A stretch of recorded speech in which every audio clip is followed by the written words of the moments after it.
All right. So my name is Negar Reiskarimian, and I'm going to do the second Circuits Insight talk for the day.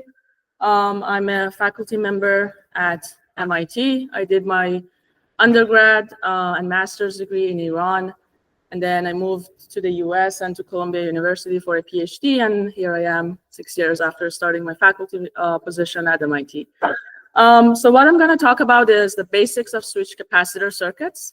It's a topic that we don't necessarily cover in our early circuits classes, at least at MIT. But I think one that is very fundamental and very interesting and has widespread application all across the board. So I'm going to kind of talk about a lot of that today. My own area of expertise is circuits, RF, millimeter wave, analog. And then I look a lot at time-varying circuits, as we will talk about the switch capacitor types of topologies. As a kind of side note of professional activities, I'm involved with many of the circuits conferences, and I do teach undergrad level courses at MIT. All right. So to start off, I'm just going to show you something that tells you how old this idea is that we're going to talk about today. And it dates back to the Maxwell's time, right? You know Maxwell from the EM equations, right? And for me also, it was interesting to see that even this idea goes back to his kind of seminal work and is mentioned in his book at the kind of ways that we look at devices and switch capacitor these days. Now, he didn't talk specifically about switches and capacitors in his book. So he's mostly talked about the mechanical version of it, using commutators or whips as a mechanical switching and a condenser as a kind of form of mechanical capacitor. But the ideas that he mentioned in this one specific page is actually exact circuit topology that I will show you in a couple of slides. Is very interesting in the way it behaves and kind of works. So just to show you that some of these things, that the fundamentals that Bill mentioned and Ellie kind of reinforced, exist for many, many years and are still useful. All right. So the first question, why switch capacitor circuits? Or why do they matter, or why should you care about them? Now, as we will talk about in the rest of these slides, switch capacitor circuits have applications that are going across the board for circuit designers. So people who work on the analog side and the mixed signal side, working on samplers, ADCs, DACs, these are analog to digital converters and digital to analog converters, have seen a lot of these switch capacitor circuits in kind of how we sample data and store data, again, as Ali mentioned. In the analog world, we look at different functionalities. So the way we can create filters, integrators, amplifiers, a lot of different things, and then they can benefit from switch capacitor. I'll bring a couple of examples from there. As we move to higher frequencies, so radio frequencies, if you think about communication applications, for example, a lot of our radios use devices and switch capacitors in forms of, let's say, mixers, which we translate one frequency to the other. So if you have a high frequency radio signal coming into your receiver, the way that we process this information a lot of times is we down convert that, taking that higher frequency, bring it down in frequency so that we're able to do stuff with it, to process it, right? We can build filters with these switch capacitors as higher frequencies. Those are called NPAD filters. I'll touch upon those very briefly at the end. There are switch capacitor type power amplifiers that you can basically make a signal strong enough so that you can transmit it into the air to be received by some other receiver. And so there's a lot of application in the communication world specifically, as I mentioned here. Even in power electronics, we might not notice, but a lot of power electronics, DC-DC converters, rectifiers, I don't know if you have heard like the word flying capacitor converters, essentially at the core is some form of a switch capacitor circuit with some additional kind of things added to it. So a huge area of active research in this day and age that works on kind of switch capacitors, again, all across the board. But let's start from the very rudimentary basics, right? I'm looking at switches and capacitors. Capacitors are relatively easy. You understand how they perform. They're two basically metal sheets that you get an effective capacitance out of it, right? That's relatively known. and you deal with them in kind of your first circuit course that you take. But what about switches, right? So first, let's kind of talk about the ideal switch, right? If I were to have an ideal switch, what would it mean? And what would it do, right? And then try to kind of implement it using the devices that we have. So an ideal switch, at least what I would want as an ideal switch, is a 3-terminal device where 2 of the terminals are connected to my circuit. Those are the 2 terminals that I want to turn on and off, right? Either connect them and short them to each other or open them and make an open circuit connection, right? And then the way that this device is controlled is by a 3rd terminal, where I'm applying maybe a voltage, and then I want to figure out, right, if I'm going to be in the closed mode for this switch or in the open, right?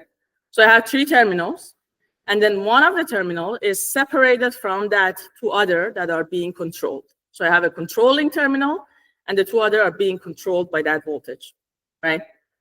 So the ideal version of this switch, that control terminal is sitting separate from the other 2, right? So technically, let's say there's some threshold voltage. If you're above that threshold voltage, you want the switch to be on, meaning the 2 terminals being connected to each other as a kind of wire. And if it's below that threshold, you want it to be open, so nothing goes through, okay? Now, this is very simple. You have a binary state out of the switch, right? On or off. Now, how would you implement the switch, right? If you want to go and make a switch, well, as the schematic kind of suggests here, transistors are a good option, right? But then let's think about the transistor and how it behaves and see how much it compares to the actual ideal switch that we just discussed, right? So if you refer back to the IV characteristic of your transistor, right, you can think of, well, what happens is that the current of the transistor between the 2 bottom terminals here, right, depends on the VGS, right, the gate minus what the terminal that is referred to as the source. So the first thing is that the control pin or the control gate is not fully separate from the 2 other terminals, right? Because you're actually measuring the voltage between the gate and the source, and you use that as a reference to turn on and off the switch, right? So this is the first kind of non-ideal or the deviation from that ideal model, right? The second is when you turn on a switch, a transistor, it never acts as an exact wire, right? It's never have a switch resistance of 0. There will always be some series resistance with the switch. And also, if you open it up, if you turn it off, it's never, again, ideally an open circuit. There's always some parasitic capacitances, right? These are the limitation of the switch. We can't really get around them. We can try to engineer them and try them to kind of become more closer to that idealistic view that we have, but you can never get rid of them, right? So it's important to understand what is the basic functionality of the switch and what are the things that you have to deal with, right? So the switch resistance, the switch parasitics, and we'll talk about some of the other non-idealities later. All right. Another kind of recap that I'm sure many of you might be familiar with, but let's look at the most simple switch capacitor circuit, right? I have this clock signal here that goes from 0 to VDD, let's say at time t0, okay? I have this capacitor on the right side that is pre-charged to some voltage, let's say, again, VDD, okay? This just means before time t0, this capacitor was charged up, and now it holds this charge onto it. And then I'm connecting the source or the other side of the switch to an input ground, right, a 0 voltage. Now, when I turn this clock from 0 to VDD, right, when it's 0, this is an NMOS transistor. So if I look at the gate source, the gate is 0, the source is 0, so the device is off. There's no current through it, right? So before T0, this capacitor holds that charge that it stores. And then after T0, when I put the gate to VDD, right here, now I have a considerable VGS across the device. Assuming that this VDD is above the threshold of the voltage, this device turns on. So now this switch is on and creates a path for this capacitor to discharge, right? So what would be the direction of the current? Because we have some potential here through charge of the capacitor and the other side is 0, the current goes through from right to left, right? Very simple. Now, if you consider what state is the transistor when this device turns on, well, if you remember from your beginner kind of transistor models, a device is in saturation if its VDS is above VGS minus V threshold, and in triode if the VDS is less than VGS minus V threshold, right? So now in this case, when it originally turns on, the VGS is VDD minus 0, and the VDS is also VDD, the voltage on the cap, minus 0. And they have the same values, which means that this is in saturation, right? In saturation, you have that current, and once this capacitor starts discharging, the voltage kind of starts going down, so your VDS starts dropping. So at some point along the way, the VDS goes below the VGS minus V threshold, and your transistor effectively goes into triode, okay? And then once it's in triode, since now the current of the transistor depends on both its VGS and VDS, you can model it effectively as a resistor with an R on of 1 over mu(n) C oxide W over L times the VGS, which is in this case VDD minus V threshold, okay? So in the triode region, you have effectively a series resistance along with the capacitor. And eventually it kind of, you know, and you've seen RC circuits, right? It discharges until at infinite time, you can get a basically 0 voltage on your cap, okay? Now we can kind of look at the other way, where I have an input that is non-zero and a capacitor that's initially discharged. And if I kind of go through the same steps and turn on the switch with from a 0 to a VDD value, right? Then you can see that once the switch turns on, then the current will flow to charge the capacitor. Now, if you note here, I have flipped which side of this transistor is acting as the source. And it's kind of when you kind of build a transistor, right? If you don't do anything special to it, either of the source and the drain, kind of you can change them, interchange them, right? Because at least in the physical model that you learn from transistor, there's no difference between the source and the drain, right? So especially when we use a transistor as a switch, this is kind of a lot of times observed that depending on which side is sitting at a lower voltage, that defines which side is your source. And so you take that gate source and you take that drain source, compare them and figure which operation region you're at, right? So in this case, if this is initially 0, the right side terminal is acting as a source. I have the same VGS of VDD minus 0, right? Turning the device on, and then the current flows to charge this capacitor up. And eventually, as this voltage goes up and up, the VGS of the transistor is now being affected, right? So your VGS becomes lower, which if you remember from that R on voltage or R on equation from the last slide, now the R on is becoming higher, right? So because you have a lower VGS driving the switch. So one of the things that you observe is the R on of the switch itself is changing with time depending on the voltages that are on the different terminals of it, right? And this is a non-ideal effect of transistor because, again, you're not just controlling the gate, but you're effectively putting your control metric as the gate minus the source, okay? All right, so this was an NMOS switch that I looked at, the one that you see right here. And if you kind of try to plot what the R on of this device is as you change your input, you will see that, again, what we just observed, that as your input goes higher, the voltage on the gate source of the device becomes lower, which means the R on of the device becomes higher. So you'll see this kind of a plot where, depending on what your input level is, the resistance of your switch will vary. And it works best as a switch for lower input voltages, right? Because you have the maximum VGS on your switch.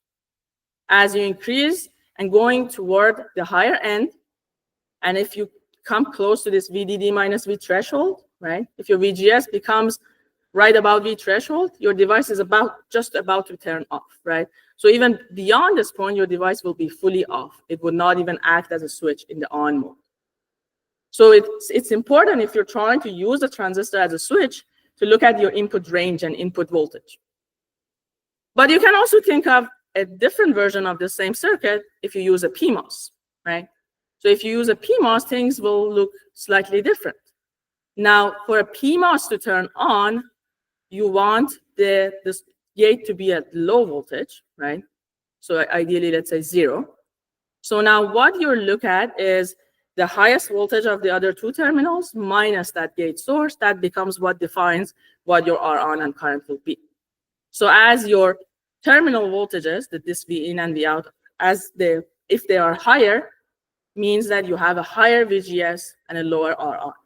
So you kind of flip this and you get the other version of it, that it works best if you have high voltages on the two terminals, right? Because that's where you get the maximum VGS.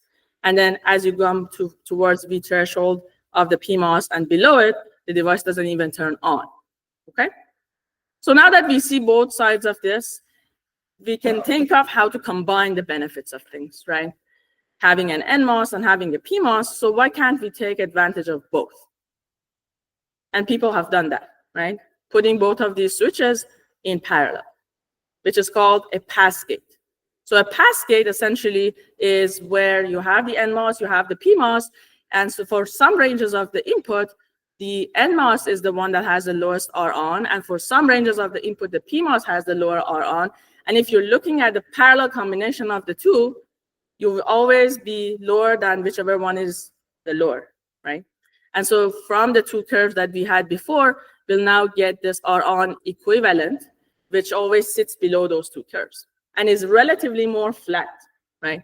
Which is getting me closer to the ideal switch, or at least an ideal switch with some constant amount of resistance, right? A predictable switch.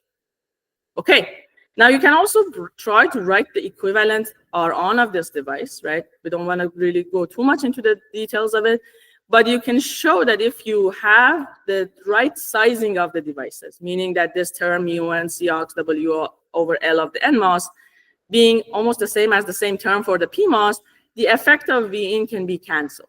Meaning that ideally speaking, I mean, this ignores kind of some of the nonlinearity effects, for example, for the V threshold, but in this very simplified model, you'll get a very flat R on all across the board, which is a good thing, okay? All right.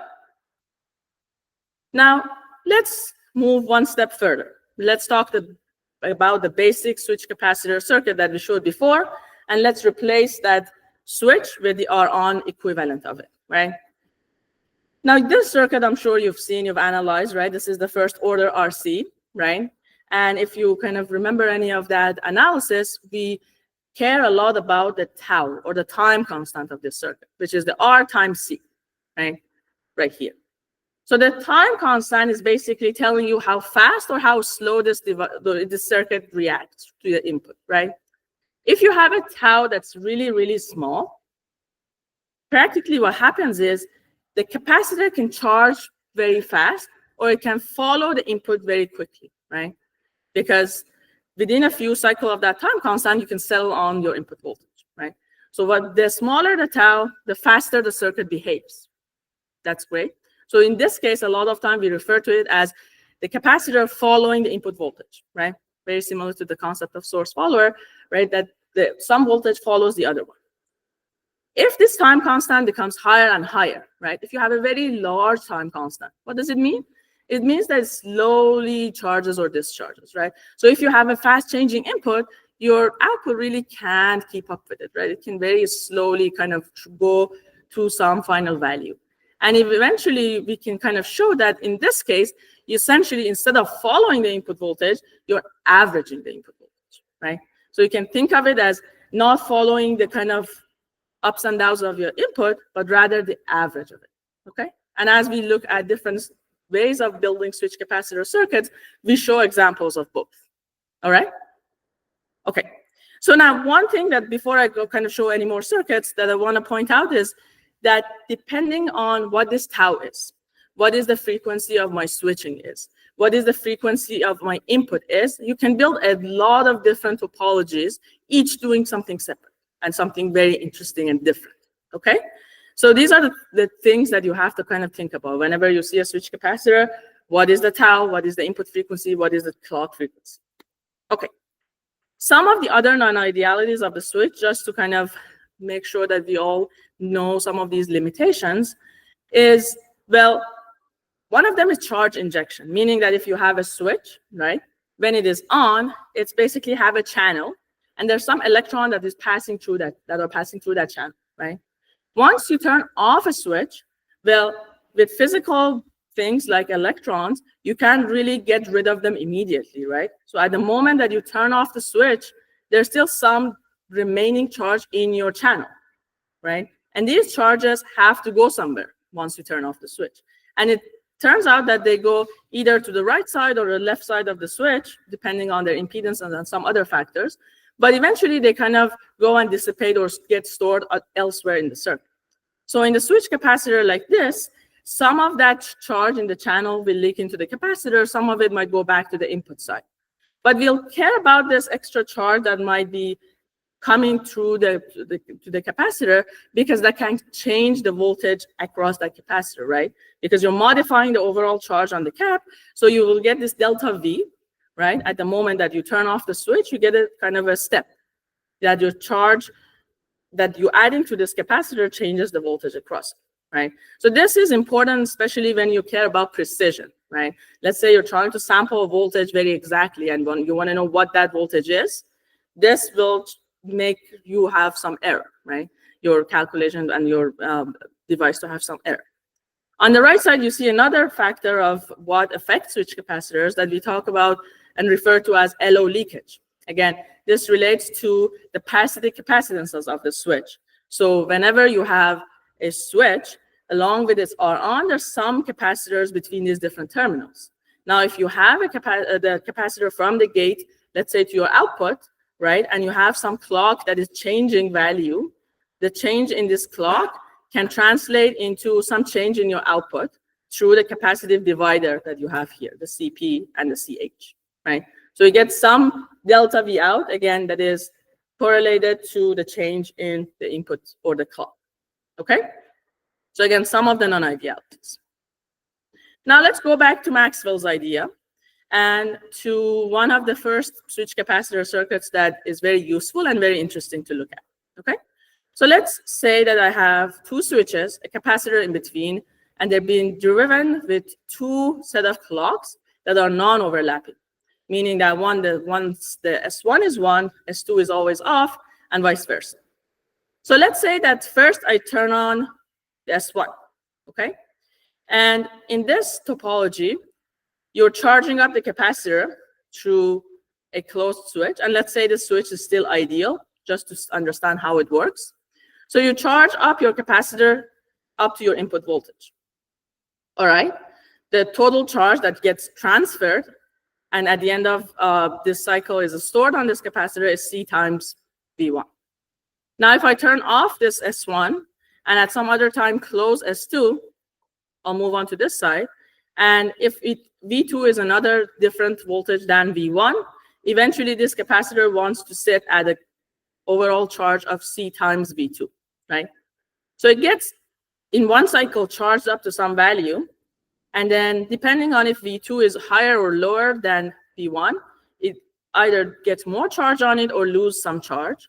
And this creates a flow of current to charge it and a flow of current, let's say if V2 is lower than V1, to discharge it, okay?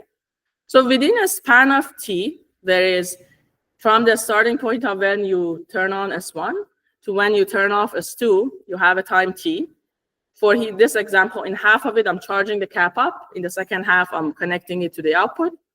So I get a flow of charge, an average flow of charge from V1 side to V2 side, right? So you can think of this as, again, talking about the average of this current as acting very similar to a simple resistor, right? Because in a simple resistor, if you have two different voltages on its side, you get some flow of charge through it, right? Now, for a resistor, this flow of charge, if the voltages are constant, is a constant flow. In terms of the switch capacitor, it's not a constant flow, but the average can be the same if you use the correct parameter values, right? And so the idea that Maxwell also presented was that these two circuits can act similar, right? or you can use a switch capacitor as a resistor. The average current that you get through the switch capacitor circuit is the delta of that charge, which is CV1 minus CV2, that pass through in a cycle of T. So amount of charge over time is giving you the average current, and that average current is now equal to kind of this value, and from this you can translate that to a resistor average resistance of T over C. Okay? All right. So it's very interesting. How do we use this? Well, let's first look at some of the consideration. Well, for example, in this case, since I'm charging and discharging this cap, I want this V1 and V2 to be relatively constant within that time frame of T, right? So that I can have an average current that is representing my input signal and input and output signals correctly. So in this case, we should have a much slower change in V1 and V2 than the switching frequency that we use. And again, keep in mind that this is just for average currents, right? The current across time will look different for the resistor versus the switch capacitor, because the resistor has a constant flow of current, whereas for the capacitor, well, if you ignore the R on of the switch, the charge and discharge happen immediately, right? These delta functions. If you have some resistor, it will take some time, right, to charge or discharge. But essentially, these red and blue are the actual instantaneous current, and then its average can still represent the current of a resistor, right? So it's important to keep that in mind. And also for that correct operation, we want the capacitor to fully charge or fully discharge during that T over 2 window, meaning that your tau should be kind of much smaller than the T over 2, right? So that you have a fast capacitor response. And you can also kind of think of if you have some parasitic capacitance, then that affects this structure. So let's go through the simplest way of building a circuit with this idea, right? Right here, I have a RC type integrator. So this is an ideal op-amp. If you remember, again, from your basic courses, an ideal op-amp has these two input terminals that don't draw any current.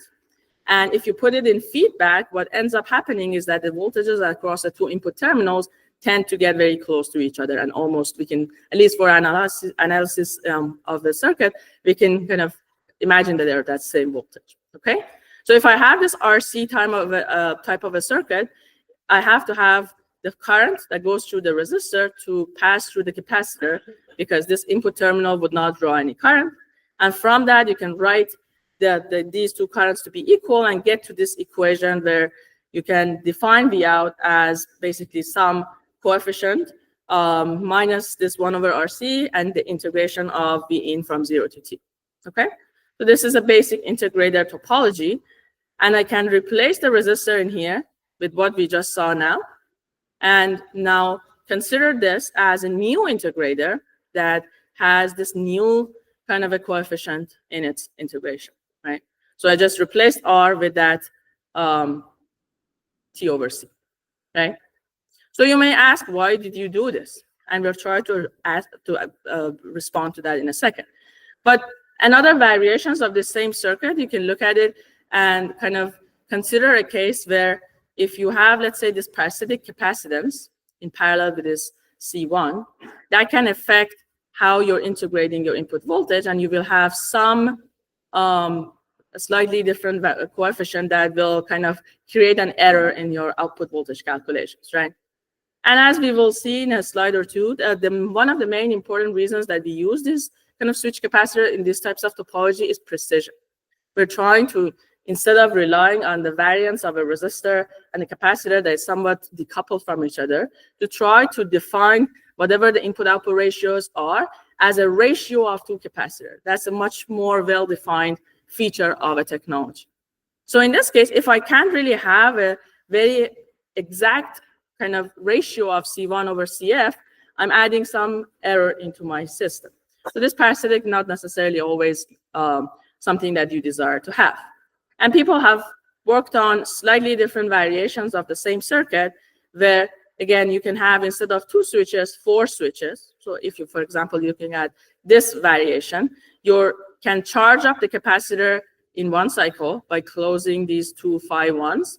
And if this node X is a virtual ground enforced by the op-amp, you can charge this C1 all the way up to Vin in phi1 cycle. And then in phi2 cycle that you want to discharge it, you can directly connect both of its terminals to ground. So you can charge it up to Vin in one cycle, discharge it to ground in the second cycle. So your V1 in the previous slide is this Vin, and your V2 is basically ground in this application.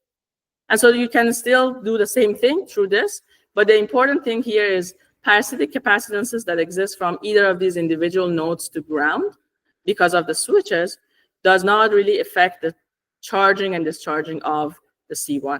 So you get a very exact gain or integration happening. You can think of kind of slightly changing the order of these phases to even try to implement a negative resistance. So in this original topology, I had a -1/RC kind of coefficient. And if I want to kind of have a positive 1/RC coefficient, it's technically as if I have a negative resistance that I can put in there, right? And through kind of just changing the order of these phases of how you charge the cap and how you discharge it, you can actually implement that very easily, right? A negative resistance is not that easy to implement.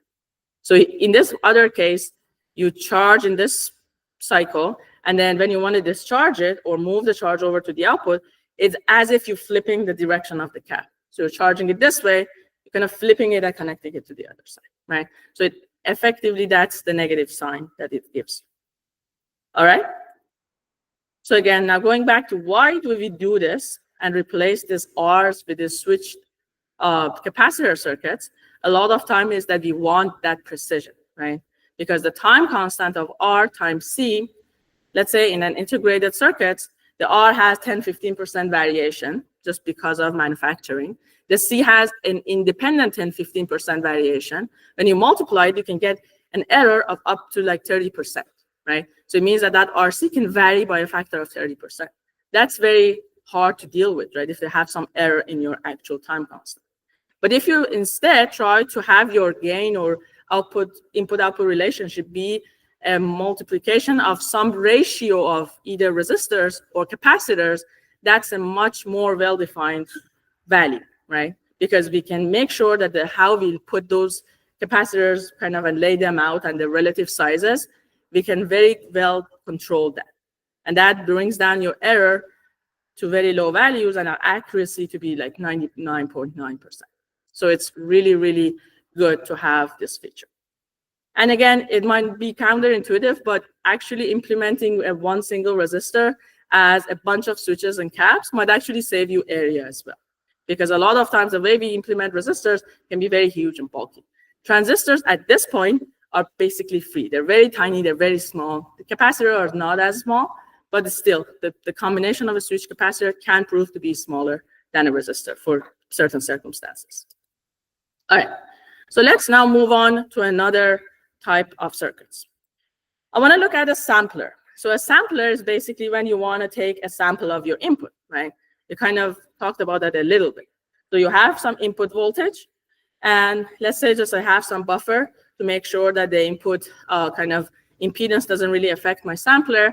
And then on this side, I have a switch and a capacitor that tries to sample my input voltage and hold it across, store it across this capacitor so that I can tap into that and kind of take it out and process it or do whatever I want with it, right? So an ideal sampling basically is if my input is changing with some profile, right? My output follows my input during the time that my switch is on, right? That's an ideal sampling. And then once you turn off the switch, which happens at this point, your output should hold constant. Now, in reality, what happens is, first of all, I mean, depending on how much you can make that tau small, you might not fully 100% follow your input, so you might have some error in that. But even ignoring that, then you turn off the switch, you can get the charge injection from the switch, the charge that was in the channel that we talked about, right? So that kind of creates this step on your voltage that you're holding. And also over time, because no capacitor is ideal, there's always some resistive path to ground.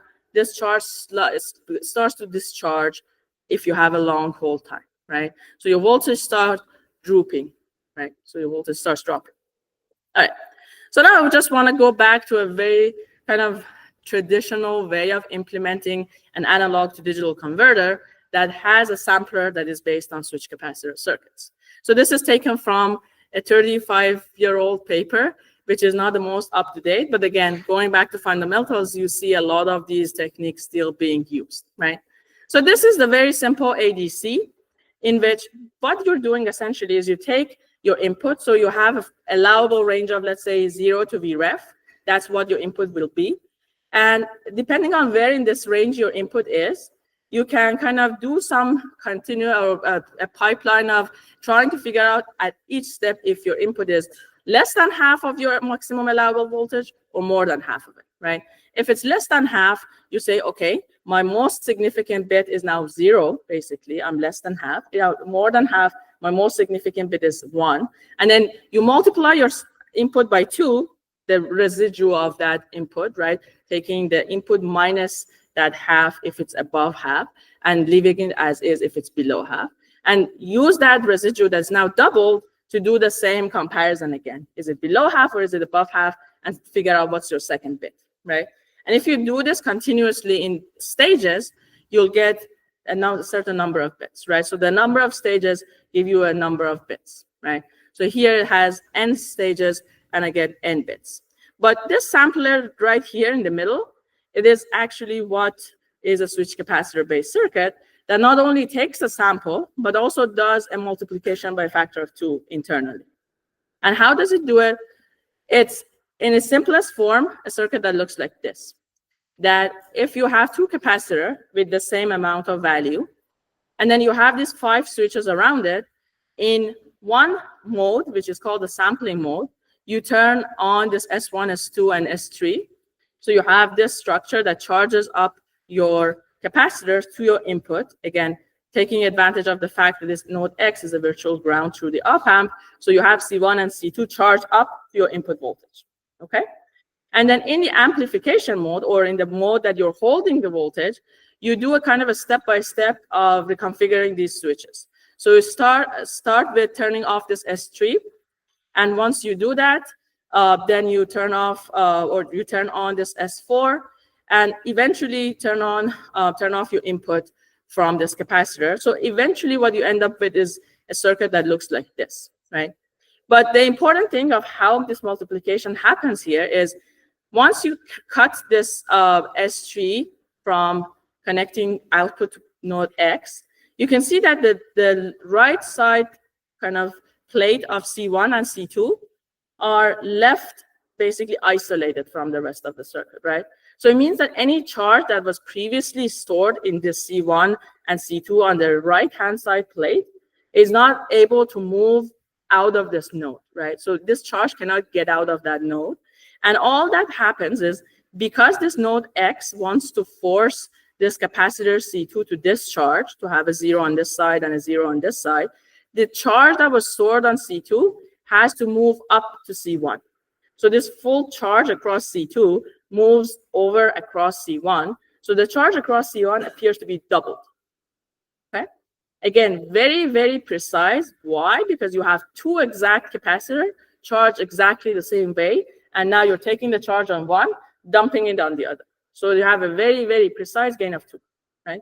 You do the sampling through storing the input on the cap, and you also do the amplification through this kind of way of moving the charge from one to the other. Now, this was the analog to digital converter. You can do it the same way for a digital to analog converter. Again, this is a very similar topology that you give it some input bits, and you want to transform that into an input or analog signal on the output, right? So let's say, again, this might look intimidating at first, but let's go through it step by step, okay? So I have a bunch of capacitors down here, each representing one of those bits. So this C0 is just separate, but C1 to C3, let's say, are representing the 3 bits that I'm going to look at. So this is a 3-bit digital to analog converter. And I have some NMOS and some PMOS switches. You can all think of all of them as pass gates eventually, but I just wanted to use the same topology of this paper from, again, 35 years ago.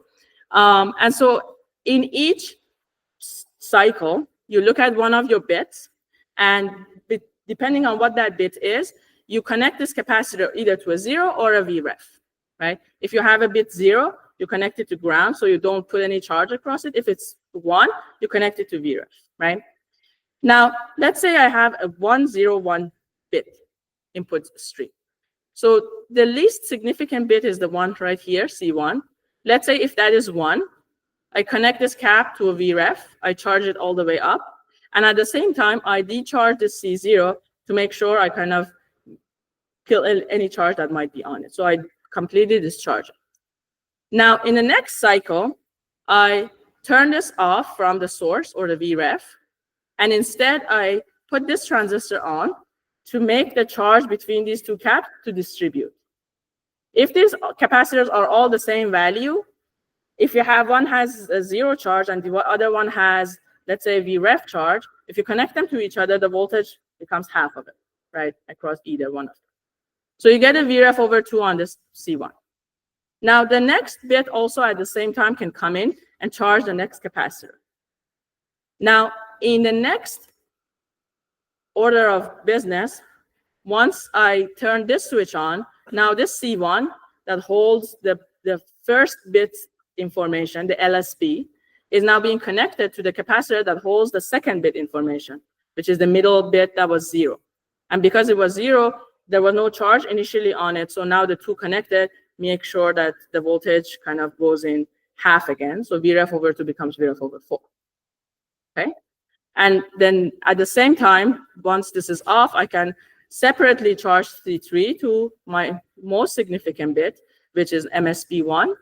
And now this C3 has the information of that bit, which in the final cycle, I put these two in connection to each other. So I have a VREF over 4 and a VREF, and I take the average voltage of them. So eventually for this circuit, what happens for this specific set of input bits, I'm getting an output that has the bit times some VREF over some 2 to power of something, and I sum all of those depending on which bit was what. In this example, I get 5 over 8, right? So you can see that by storing the voltages on the caps and then redistributing them step by step through this pipeline topology, I can get this to work. Now, the next kind of topic that I want to talk about, and I try to be a little faster on that, is frequency translation using these switching circuits. Now, we talked about a lot of kind of taking samples, right, or the cap following the input voltage and so on and so forth previously, right? Now, another example of that, especially when your input is also at a higher frequency, can be frequency translation. And this has a lot of application in radios, for example, and communication. So now let's say I have my switch, and for a second, let's have a resistive load, right? And I'm having this input RF, it's a sinusoid, and my LO is a 50% duty cycle, which means that for whatever period that it has, half of it it's on and half of it it's off. And I turn it on and off with some frequency so that, let's say, my output looks something like that. Whenever the switch is on, I follow my input, and whenever it's off, it just the output is null because the resistor cannot hold any voltage, right? And then if I have this, and if I have an LO that looks like kind of a rectangular pulse, I can, if you remember any of your Fourier series, right, you can write that as a series of sinusoids, right? So that have a fundamental frequency, which is that's a low frequency, and then some higher frequencies, a third, fifth, seventh, and so on and so forth of the harmonics, right? And if you take that LO time series and multiply it by your input, you'll simply get an output, this VIF, which means intermediate frequency. It's not important what exactly that is. But the multiplication of the two becomes this VRF times this series. And I can write that basically as eventually as a bunch of these different harmonic type signals, where if you take, for example, the red portion, right? So this red, if you expand that, the multiplication of two cosines, you can write it as the sum of two cosines with the sum and the sum frequency and the difference frequency of the two, right? And you can see that this omega RF minus omega LO is basically translating from one frequency to the other, right? This is something that you can never get with a linear and time invariant circuit, right? An LTI circuit cannot necessarily give you this translation property.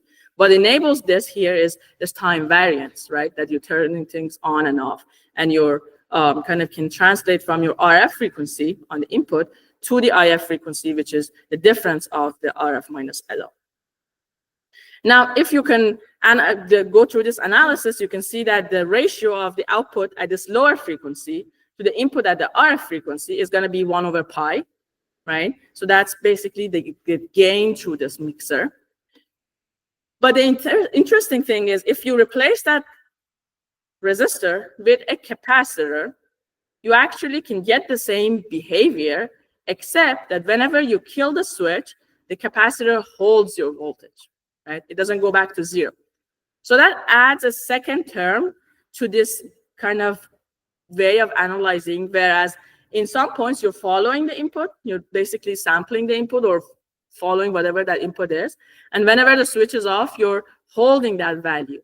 And just having this value being held across time enables for you to have a higher amount of gain from your RF to your baseband or to your IF. So eventually, if you analyze that, and this book by Professor Razavi has all the details of how this analysis goes, you can show that you get almost kind of a factor of 2, right? Which allows you to have very effective translation of your signal from one side to the other. So you can see that even like the simplest circuit, where you introduce a capacitor, you can get additional benefits. Now, switching off to the final topic, I also want to show you how this topology looks like if you want to use it in an RF filter. So now an RF filter, let's say you want to have a tuned filter at a high frequency, right? Ideally speaking, you need an RLC type thing, right?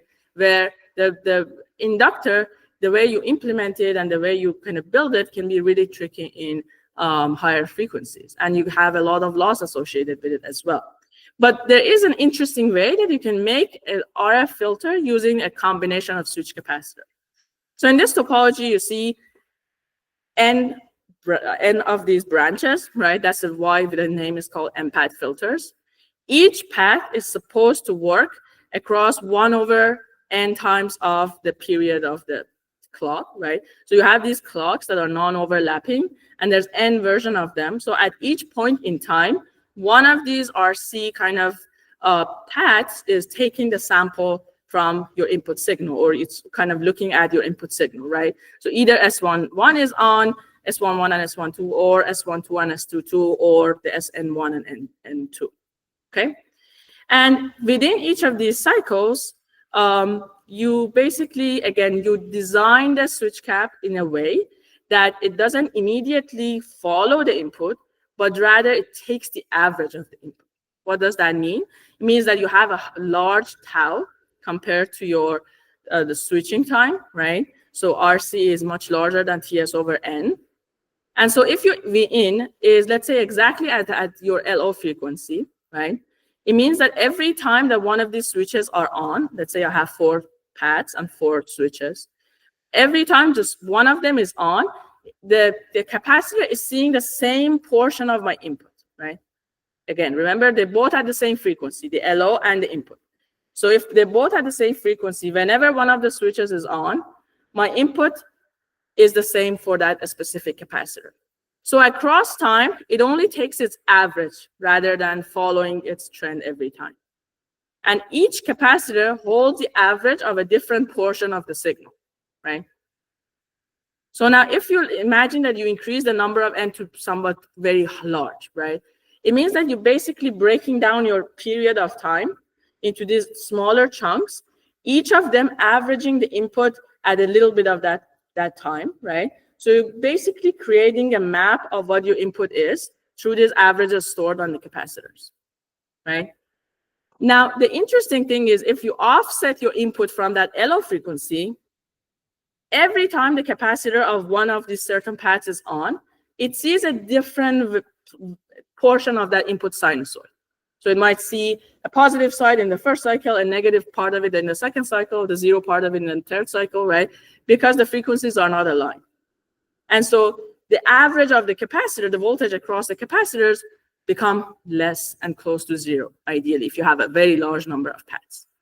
So by this very simple approach, you're taking the average of your input within each of these time frames, and it allows you to only pass through the part of your input signal that's at a very close frequency to your LO, and elsewhere you have a large amount of rejection, the same way that RLC will do. How it looks like eventually is basically I have a mixer, right? We just looked at the switch capacitor mixer, right? I have an input mixer. I have a RC type of filtering. So I bring the input voltage down to a low frequency. I pass it through a low pass filter, and then I do another up conversion through the same type of switch capacitor circuit. So looking from input to output, I have RF to RF type of transformation, but with a filtering on top of it, right? And I don't want to go too much in detail on this specific circuit, but eventually it looks very similar to an RLC, especially close to that LO frequency. So you get that RLC type of a shape. Now, there's issues with it, especially when it comes to harmonics, right? Because multiple harmonics of FLO will kind of also pass through this structure. But that's a little bit beyond the kind of the scope of this stuff. All right, so just to wrap up, the type of kind of circuits that we looked at, especially this last MPAT filter one, the things that you have to be concerned about, the switch capacitor, the switch resistance on its own, the parasitics of the capacitance, the leakage of LO into the signals, right? And any clock imperfection. So if you don't have ideal rise and fall times for your clocks, that can also affect your performance. But coming out of kind of looking at all of these different things, I think hopefully what I hope that you guys got out of this is that the same circuit, the switch capacitor, right, can do different things depending on what your input is, what your output is, how you're running it, right, and what your values are. And context is key, right? The same circuit topology can do almost a million different things depending on all of these different parameters, right? All of this being enabled by the one and only thing that is time variance, right? When you introduce time variance and go from an LTI circuits to something that's linear and time varying, allows you to do a lot of things. Okay, so with that, I want to just wrap it up. And I have some references of the different things that I introduced here. And I'd be happy to take any questions.